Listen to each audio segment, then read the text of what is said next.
मुख्यमंत्री आवास कार्यालय में कल राज्य स्तरीय स्पेस मीट का आयोजन किया जाएगा। इस कार्यक्रम में सीएम पुष्कर सिंह धामी और इसरो के अध्यक्ष डॉक्टर वी नारायणन शिरकत करेंगे। कार्यक्रम को लेकर मुख्यमंत्री पुष्कर सिंह धामी ने कहा कि पिछले सालों में आपदा अनुसंधान और पर्यावरण के क्षेत्र में कई सम्मेलन आयोजित किए गए हैं। विश्व आपदा सम्मेलन भी देहरादून में आयोजित हुआ था। उन्होंने कहा कि हर साल हमें अनेक प्रकार की आपदाओं का सामना करना पड़ता है। आपदा से बचाव के लिए इसरो संगठन आगे बढ़ चढ़कर नवाचार को बढ़ावा देने के लिए दिल्ली से देहरादून पहुंच रहा है। तो इसरो के अध्यक्ष वी नारायणन जो है राज्य स्तरीय स्पेस मीट में शामिल हुए। मुख्यमंत्री आवास कार्यालय में ये पूरा कार्यक्रम आयोजित किया जाएगा। इसरो के अध्यक्ष वी नारायणन इस कार्यक्रम में शिरकत भी करने वाले हैं। देखिए, पिछले सालों में हमने जो विश्व स्तरीय सम्मेलन है या आपदा के क्षेत्र में है या अन्य अनुसंधान के क्षेत्र में है, पर्यावरण के संबंध में बहुत सारे इस प्रकार के आयोजन हमने किए हैं। विश्व आपदा सम्मेलन भी यही हुआ था और उस समय हमारा सलकारा टनल का रेस्क्यू चल रहा था। एक देहरादून का रेगुलेशन भी उसमें पास हुआ था।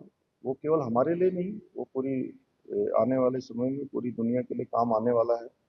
आपदाएं क्योंकि हमको प्रत्येक वर्ष इनका सामना करना पड़ता है, कभी लैंडस्लाइड के रूप में, अतिवृष्टि के रूप में, बादल फटना हो, अलग अलग प्रकार की आपदाओं का हमें सामना करना पड़ता है।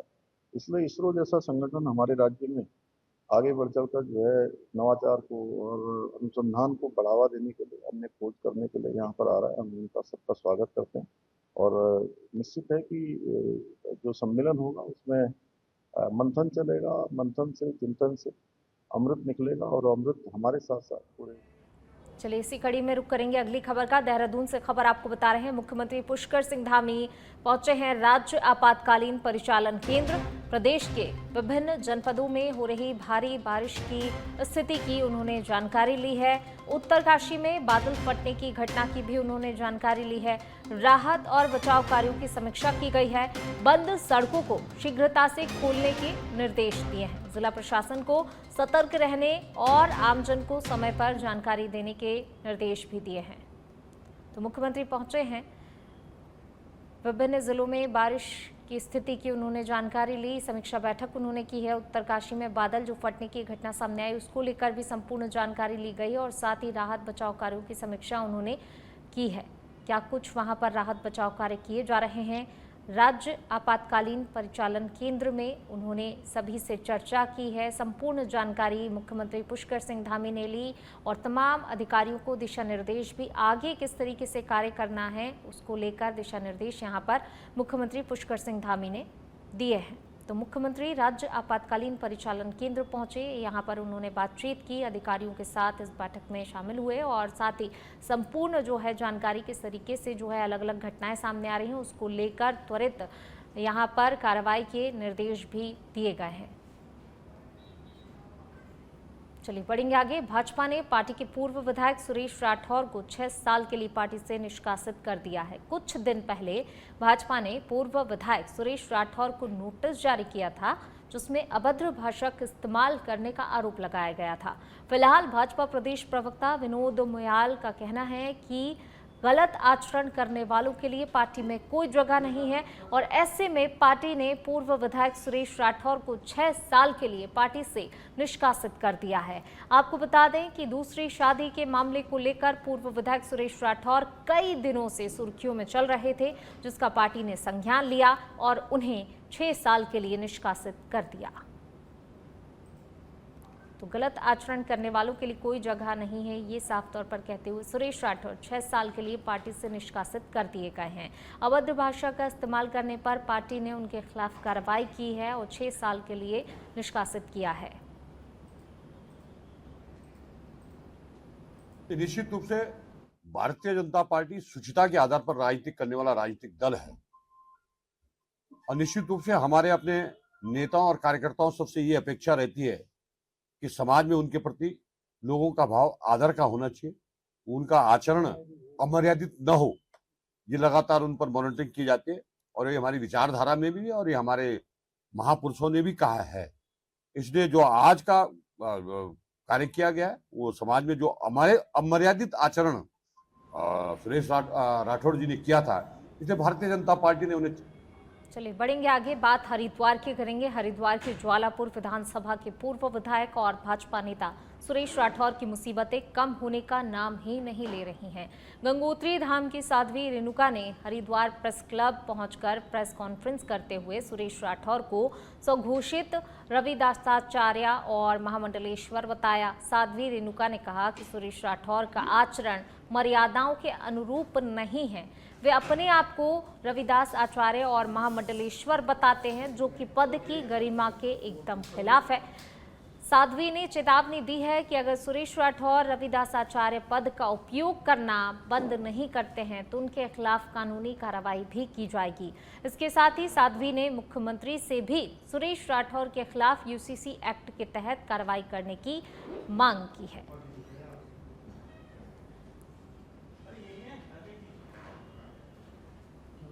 तो देखिए, सुरेश राठौर पर कानूनी कार्रवाई हो, ये कहना है साध्वी रेणुका का। साध्वी रेणुका ने हरिद्वार में प्रेस वार्ता का आयोजन किया। इस दौरान उन्होंने तमाम बातें रखी। सुरेश राठौर को स्वघोषित रविदास आचार्य बताया और इस पद से जो है उन्हें हटाने की मांग की है। जिस तरीके से वो लगातार जो है इसको लेकर पहले भी कह चुकी हैं और अब उन्होंने प्रेस वार्ता करके मुख्यमंत्री से भी यहाँ पर गुहार लगाई है साध्वी रेणुका ने। सुरेश राठौर जो पूर्व विधायक है ज्वालापुर से, ये उन्होंने जो असामाजिक कृत्य कर रहे हैं, उनका जो आचरण है वो साधु संतों की परंपरा के खिलाफ है, संत रविदास जी की परंपरा के खिलाफ है। इसलिए हमने ये प्रेस कॉन्फ्रेंस यहाँ की। ये संत रविदास जी की परंपरा का अपमान करते हुए स्वघोषित रविदासाचार्य बन गए हैं, जो कि इनके आचरण से बहुत ही अपमानित करने वाले। इसलिए हम सब यहाँ इकट्ठे हुए कि आज से ये रविदासाचार्य शब्द का उपयोग ना करें। अगर करते हैं तो इन पे कड़ी कानूनी कार्रवाई होगी। दूसरा विषय ये था कि स्वघोषित महामंडलेश्वर है। महामंडलेश्वर पद बहुत ही कठोर साधना, संयम, अनुशासन और सभी साधु संतों के साथ मिलकर महामंडलेश्वर बनाया जाता है। ये बहुत सम्मानित पदवी होती है। तो सुरेश राठौर ने अपनी। चलिए बढ़ेंगे आगे। प्रदेश में लगातार हो रही बारिश से कई जगहों पर सड़कें बाधित हो गई हैं। वहीं देर रात लगातार हो रही बारिश से जनपद उत्तरकाशी में यमुनोत्री राष्ट्रीय राजमार्ग पालीगढ़ कुथनौर जर्जर के पास जो है गंगोत्री राष्ट्रीय राजमार्ग नेताला विशनपुर लालढांग बाधित हो रहे हैं। वहीं पालीगढ़ से करीब 4 से 5 किलोमीटर आगे सिलाई बैंड के पास भूस्खलन के कारण 9 मजदूरों के लापता होने की सूचना भी मिली है। पुलिस, एसडीआरएफ, एनडीआरएफ टीमों द्वारा राहत एवं खोज बचाव का कार्य किया जा रहा है। जानकारी के अनुसार उक्त स्थान पर लेबर कैंप भूस्खलन की चपेट में आ गया। कैंप में 19 श्रमिक स्टे कर रहे थे, जिनमें 10 श्रमिक सुरक्षित हैं, जिनको रेस्क्यू कर लिया गया है, सुरक्षित स्थान पर लाया गया है।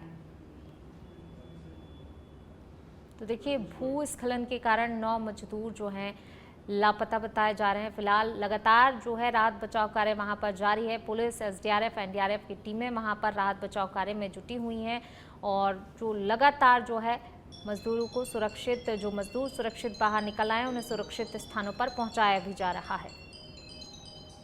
नमस्कार, मैं विक्रम सिंह, निदेशक मौसम केंद्र देहरादून से। उत्तराखंड के लिए मौसम की बात करें तो आज 29 तारीख है जून की। तो 29 और 30 तारीख के लिए जैसे बोला गया था कि भारी से बहुत भारी वर्षा जो है कुछ जगहों में वो प्रदेश के विभिन्न जिलों में मिलने वाली है और बाकी भी जो जिले हैं उनमें भी, जनपदों में भी हैवी से वेरी हैवी रेन कहीं कहीं पर मिलने की संभावना है। तो जो हमने रेड वार्निंग के लिए खासकर रखे हैं डिस्ट्रिक्ट, उसमें उत्तरकाशी, रुद्रप्रयाग, देहरादून, टेहरी, पौड़ी, नैनीताल, चंपावत, उधम सिंह नगर और इसी तरह जो है हरिद्वार डिस्ट्रिक्ट को ये रखा गया है आज और कल के लिए। बाकी जो डिस्ट्रिक्ट है उन। चलिए बढ़ेंगे आगे। मौसम विज्ञान केंद्र देहरादून के निदेशक डॉक्टर विक्रम सिंह ने 29 और 30 जून के लिए प्रदेश के कई हिस्सों में भारी बारिश का रेड अलर्ट जारी किया है। उन्होंने बताया कि खासकर पौड़ी, टिहरी, रुद्रप्रयाग, देहरादून और नैनीताल जिलों में बारिश का असर अधिक रहने की संभावना है। भारी बारिश के चलते भूस्खलन, सड़कें बंद होने और नदी नालों में जलस्तर बढ़ने की आशंका जताई गई है। वहां भारी बारिश को देखते हुए आम जनता और पर्यटकों को सावधानी बरतने की सलाह दी गई है। प्रशासन को अलर्ट रहने और आपदा प्रबंधन के सभी इंतजाम चाक चौबंद रखने के निर्देश दिए गए हैं।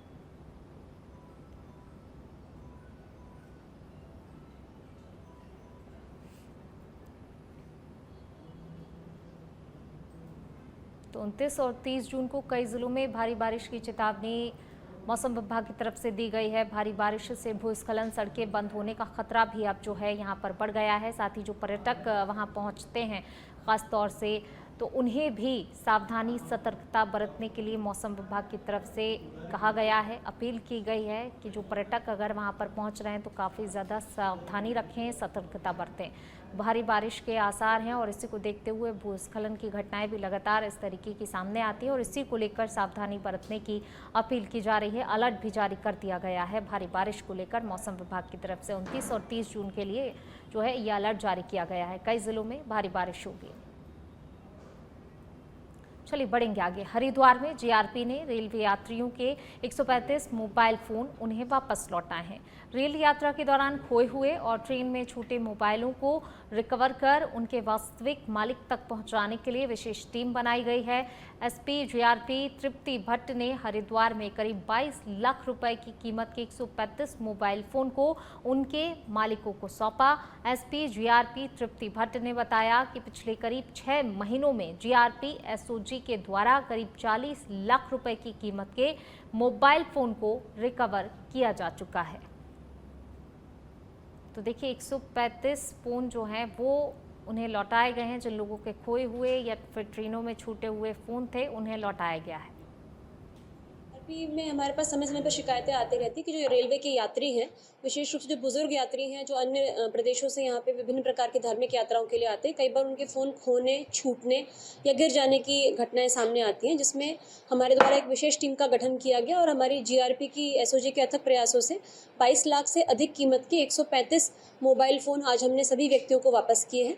जीआरपी में हमारे पास समय समय पर शिकायतें आती रहती है कि जो खबर देहरादून से है, जहां पर राजाजी टाइगर रिजर्व में आबादी इलाकों से लगातार कूड़ा फेंका जा रहा है, जिस वजह से कूड़े के ढेर में भोजन की तलाश में विभिन्न प्रकार के वन्यजीव के साथ साथ पालतू पशु भी पहुंच रहे हैं, जिससे एक दूसरे में गंभीर बीमारी फैलने का खतरा अब बढ़ सकता है। इसी को लेकर वन मंत्री सुबोध उनियाल ने कहा कि इस मामले को संज्ञान में लिया गया है और सरकार जल्द ही उन लोगों पर मुकदमा कराने का काम करेगी जो लोग इस कार्य में शामिल हैं। मेरी भी आया, मैंने कल तत्काली डायरेक्टर्स को भी और चीफ वाइल्ड लाइफ वार्डन को भी मैंने डायरेक्ट कर दिया कि तत्काल इस पर देखें क्या है मामला और इस मामले का स्थायी समाधान निकालें, ताकि इसका वाइल्ड लाइफ की सेहत पर इसका कोई विपरीत प्रभाव न पड़े। मेरी भी आया, मैंने कल तत्काली। और अब खबर उत्तराखंड के हरिद्वार से है, जहां पहाड़ों पर लगातार हो रही भारी बारिश के चलते गंगा नदी का जल स्तर काफी ज्यादा बढ़ गया है। सुरक्षा के दृष्टिगत एसएसपी हरिद्वार के निर्देशित क्रम में जनपद हरिद्वार में नदी किनारे निवास करने वाले लोगों को सुरक्षित स्थानों पर जाने के लिए लगातार अनाउंसमेंट किए जा रहे हैं।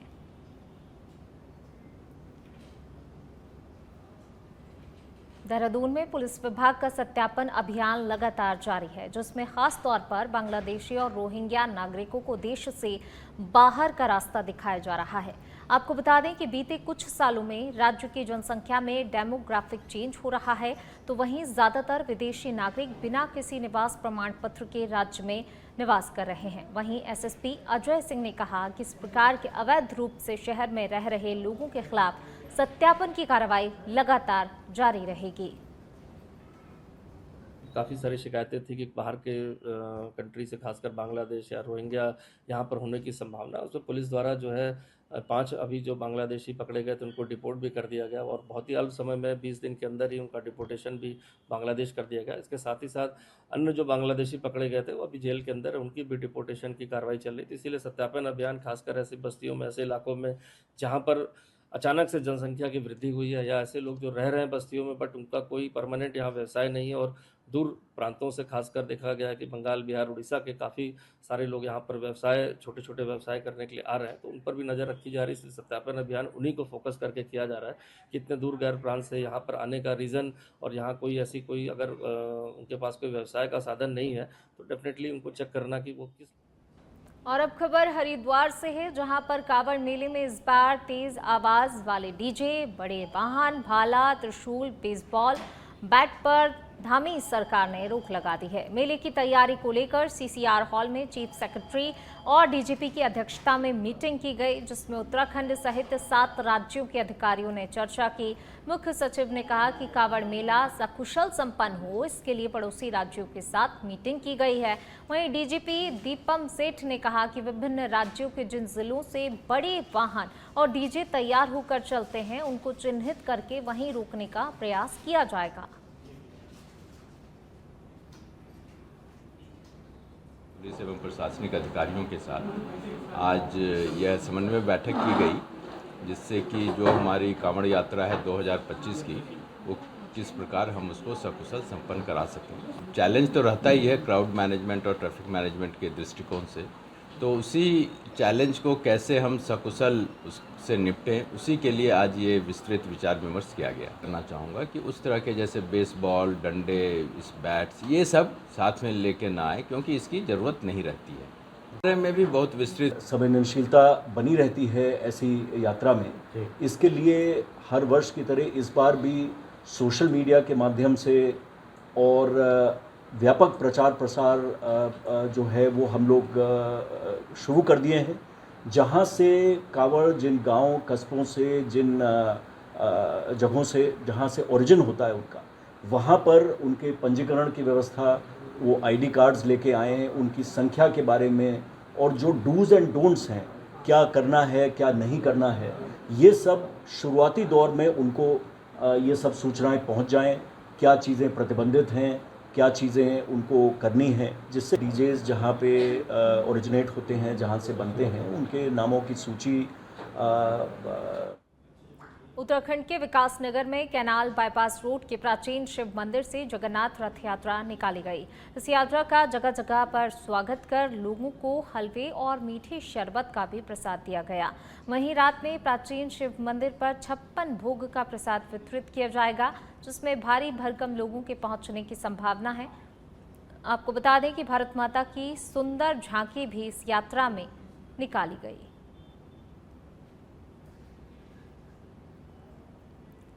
चलिए बढ़ेंगे आगे। उत्तराखंड में अगले महीने से कांवड़ यात्रा की शुरुआत हो जाएगी।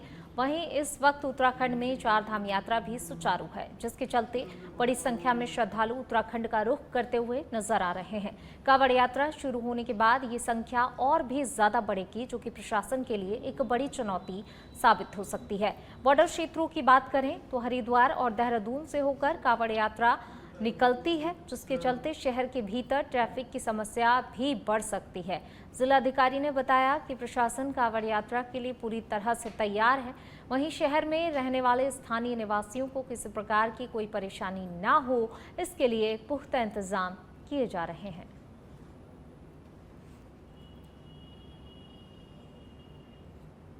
कांवड़ मेले को लेकर 2 एस्पेक्ट्स हमारे महत्वपूर्ण हैं कि एक तो लोकल्स को कम से कम असुविधा हो, ट्रैफिक हमारा कम से कम बाधित हो और किसी भी तरह की लॉ एंड ऑर्डर सिचुएशन ना आने पाए, एडवर्स सिचुएशन नहीं आनी चाहिए। एन रूट जो सिविक कम्युनिटीज़ प्रदान करनी है या हमारी फोर्स। प्रदेश में लगातार हो रही सड़क दुर्घटनाएं चिंता का विषय बनती जा रही हैं। पर्वतीय क्षेत्रों में कई ऐसी दुर्घटनाएं हुई हैं जिसमें कई लोगों की जान चली गई। पहाड़ी क्षेत्रों में जब कोई सड़क दुर्घटना घटती है तो उसका मुख्य कारण सड़कों की खस्ताहाल और क्रैश बैरियर ना होना दिखाई देता है। तो वहीं इस विषय को लेकर सचिव पीडब्ल्यूडी पंकज कुमार पांडे का कहना है कि सड़क दुर्घटनाओं को रोकने के लिए पहाड़ी क्षेत्रों में पिछले 3 सालों से क्रैश बैरियर लगाए जा रहे हैं, जिसके लिए विभाग ने 1000 करोड़ की धनराशि आवंटित की है। 1 साल पहले से स्टेट हाईवे पर क्रैश बैरियर लगाने का काम चल रहा है। बिल्कुल आप ठीक कह रहे हैं कि पहाड़ों में कई बार गाड़ी नीचे गिर जाती है सड़क से, जिसकी वजह से बहुत गंभीर दुर्घटनाएं हो जाती हैं। उसमें कई बार जनहानि भी होती है। तो उसी को देखते हुए राज्य सरकार ने 3 साल पहले ये रोड सेफ्टी पे काम स्टार्ट किया था।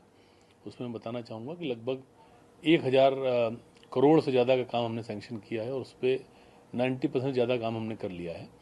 इसके बाद लास्ट ईयर ये गवर्नमेंट ने डिसाइड किया था कि हम जितने हमारे स्टेट हाईवेज हैं उनको 100% क्रैश बैरियर से कवर किया जाए।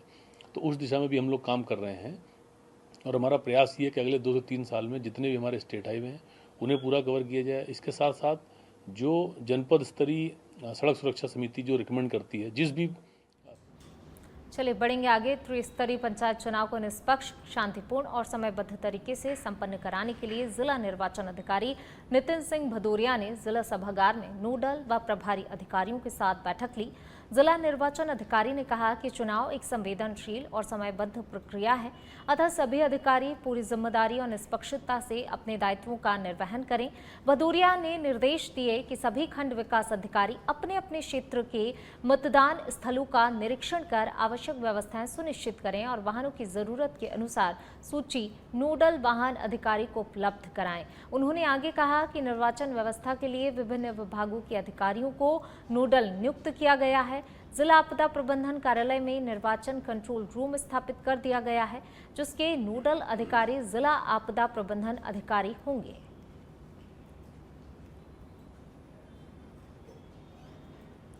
जिलाधिकारी प्रशांत आर्य ने शनिवार को गंगोत्री धाम में चार धाम यात्रा की व्यवस्थाओं एवं बाढ़ सुरक्षा हेतु दीर्घकालिक निर्माण कार्यों का स्थलीय निरीक्षण कर जायजा लिया। जिलाधिकारी ने कहा कि गंगोत्री धाम देश विदेश से आने वाले श्रद्धालु की आस्था और विश्वास का प्रतीक है। ऐसे में तीर्थयात्रियों की सुरक्षा और सुविधा सर्वोच्च प्राथमिकता होनी चाहिए। उन्होंने स्नान घाटों, यात्रा मार्ग, आवागमन व्यवस्था, सुरक्षा प्रबंधन और आपदा प्रबंधन से जुड़ी हुई तैयारियों का बारीकी से निरीक्षण किया और संबंधित अधिकारियों को जरूरी दिशा निर्देश दिए।